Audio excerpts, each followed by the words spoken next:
Hello， 大家好，我是 Jasmine， 欢迎来到我的频道。问你们一个扎心的问题啊，你们觉得在国外找对象难吗？有多难呢？反正我自己是觉得特别的难的。那作为一个30+的姐姐呢，其实我身边大部分人都是已婚的，可是我会发现我身边依旧有不少的单身的人士，并且很多人就会跟我说，在我的频道要不要做一期年轻人找对象的问题。我觉得这个真的是可以有的。所以今天呢，我就想跟大家聊一聊我们在海外的华人找对象为什么如此的艰难。首先我想说一下呢，其实对于找对象这个问题，无论是你是在海外还是在国内，还是在世界的任何一个地方，一旦你决定要找一个结婚对象的话，这件事情都是非常的难的。因为相比于你找一个恋爱对象，你只用考虑到跟他在一起是不是开心，对他是不是动心就可以了。但是你找结婚对象的话，你考虑的因素可能会非常的多。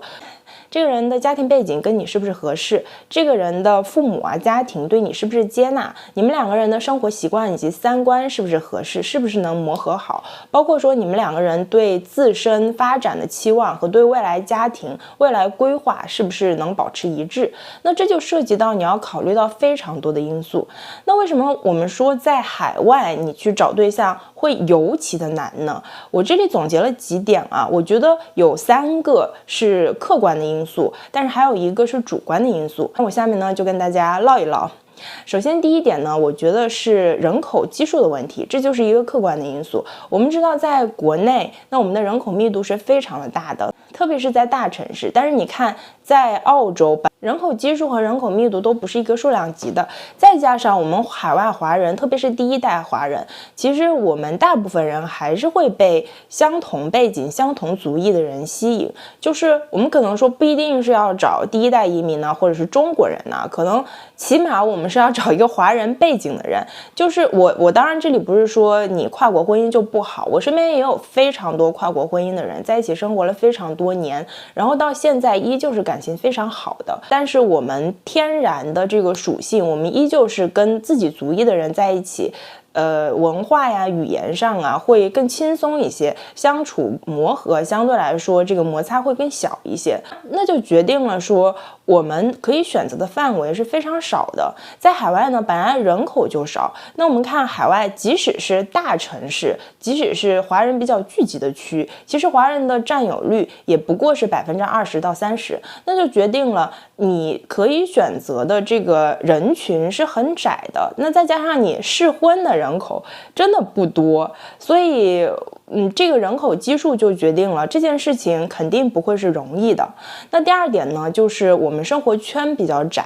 我知道在国内其实也有很多人是比较这个窄、比较封闭的，也是上班或者是上学跟家里是2点一线的。但是在国外呢，这个因为社会氛围，就是很多人都说在国外就是好山好水好无聊嘛，真的社会氛围就是这样的。由于人们住的呢都比较开，然后大家关注的都是自己家庭的事情。你可以看到在国内就是公司聚会啊，包括说朋友之间呢，可能今天去看个电影，明天去吃个火锅，后天又去唱个 K， 完了有非常多的大型的活动，包括说相亲局你都会发现有非常多。但是在国外呢，没有那么多人会给你组织那么多活动，也没有那么多人会邀请你去参加那么多活动。所以你生活的就相对是比较规律的。很多人上学的时候就是学校和家2点一线，上班的时候呢就是单位和家2点一线。那么我们接触的人是非常的有限的。那第3点呢，就是我们自身情况的不稳定。我们海外华人呢，本来自身就是处于一个非常不确定的状态。那我们会发现，我们读书的时候的那些朋友啊、同学，等到我们毕业之后，回国的回国，去了不同城市的去不同城市，还跟你可以留在同一个城市发展下去，并且依旧有保持联系的，非常的少。包括说你自己对你自身未来的发展也是非常不确定的。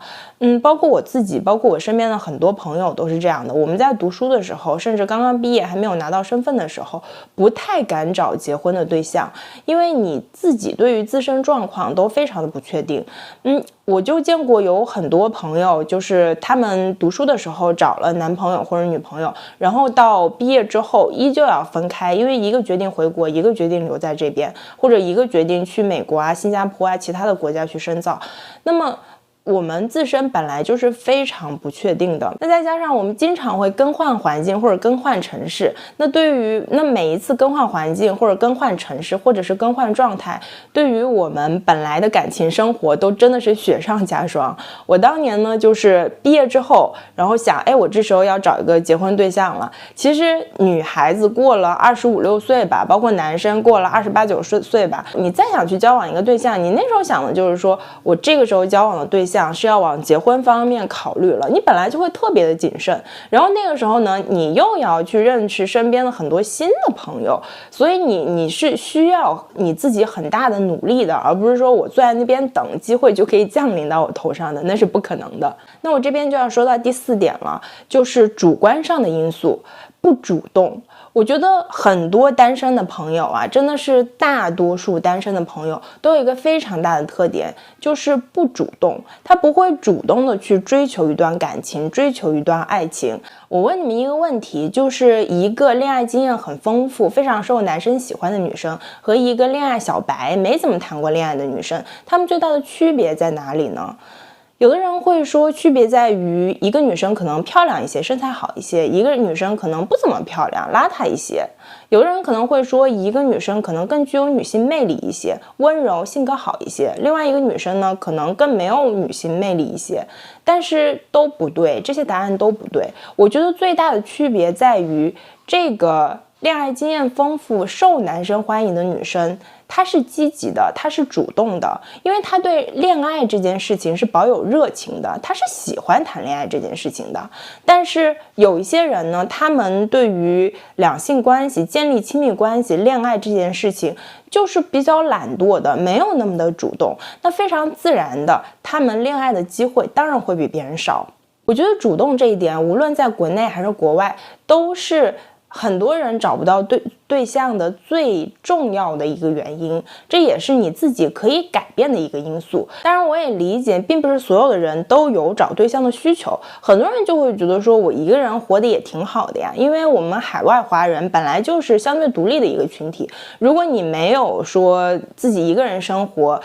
跟自己相处很好的这种能力，可能你也不会出国，你也不会选择留下来，你会回到祖国，回到你的亲戚朋友当中，回到你的父母身边。对于婚姻这件事情呢，我会觉得你未必需要一个孩子，那对于很多人来说，婚姻的这种形式对他们也未必特别重要，但是我会觉得建立亲密关系这件事情真的是人类，真的是我们人生一个非常重要的部分，非常重要的主题，并且是我们大多数人在一生当中逃不掉的一个主题。那很多人就会问我说，什么样才叫主动呢？你会发现很多女生她们在工作方面非常的认真进取，她们会花很多时间研究自己专业的事情，花很多时间去读书去学习，包括在这个工作的岗位上业务能力也非常好，同时呢，他们在生活当中生活品味也很好，他们会努力的去这个健身呐，去培养画画呀、跳舞的一些兴趣，甚至是他们会专门去学习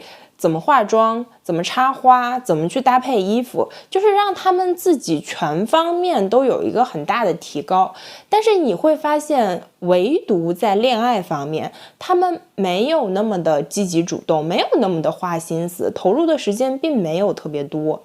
这是为什么呢？我就这里不得不说到一些毒鸡汤啊，他们就总是教导女孩子说，就是你要提升自己，你要把自己提升的无限的好，然后这时候爱情就会降临。我告诉你，你自己再优秀都没有用的，爱情是不会降临的。在找对象这个问题上，你必须要主动出击，你必须要主动的去找，主动的去追寻，不是说你停在那儿就有高质量的男生来追求你的，不是的。你如果是停在那儿的话，来追求你的一定是苍蝇，不会是王子的。很多时候呢，你跟一个这种比较优秀的女生或者是男生去聊婚恋话题的时候，他们会经常说出一句话，就是这么多年来我没有遇到合适的。我来翻译一下这句话啊，就是我没有遇到一个各方面都符合我期待的人走入我的生活，并且开始追求我。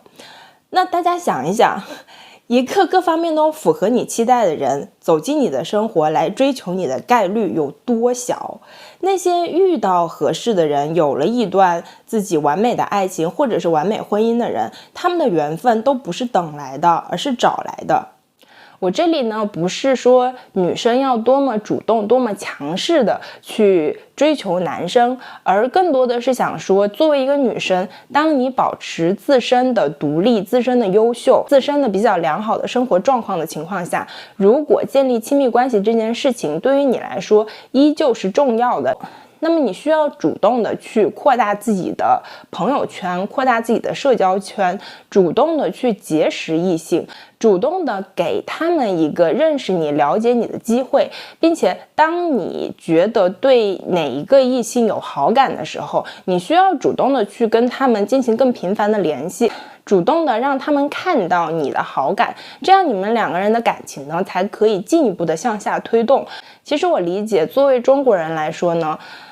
恋爱这个主题，就是两性关系的这个主题，在我们从小的教育当中都是比较忌讳的，我们没有专门的去学，或者是说没有人引导我们去做什么，所以很多时候我们是比较害羞、比较内敛的。但是我想说呢，其实自己的幸福真的是掌握在自己手上的。那关于找对象的这个话题呢，我在我未来的视频当中还会分一些小主题，慢慢的跟大家展开了聊。所以对这个话题感兴趣的朋友呢，千万别忘了给我点赞、关注我，并且点击旁边的小铃铛，这样就不会错过我后面的视频啦。那我们今天就聊到这里啦，我们下期再见。